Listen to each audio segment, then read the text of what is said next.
Hai guys, selamat datang lagi di channel Setumpuk Tutorial. Jadi di video ini aku mau memberikan tutorial cara menampilkan kursor atau tanda panah atau lingkaran di layar HP kalian.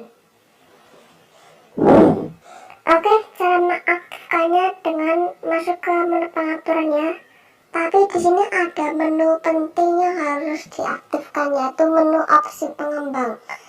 Menu opsi pengembang ini menu tambahan di pengaturan ya. Kalian bisa mengaktifkannya ya. Kalau nggak bisa, tunggu video saya yang selanjutnya.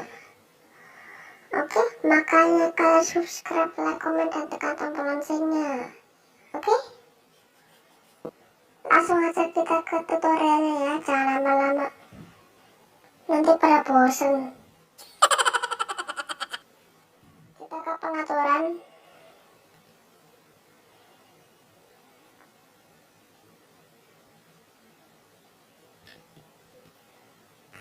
Kita cari opsi pengembang. Scroll ke bawah, cari tampilkan ketukan. Nah, ada sudah. Kita klik aja tampilkan ketukan ya.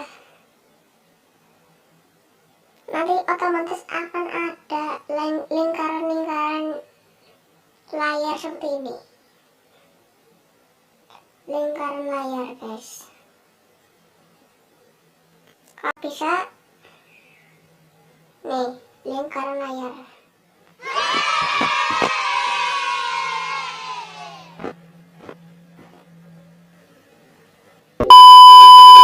Nah, gimana? Gampang kan tutorialnya? Oke, sekian saja dari saya. Jangan lupa untuk klik subscribe, like, komen, serta tekan tombol loncengnya ya. Oke, terima kasih.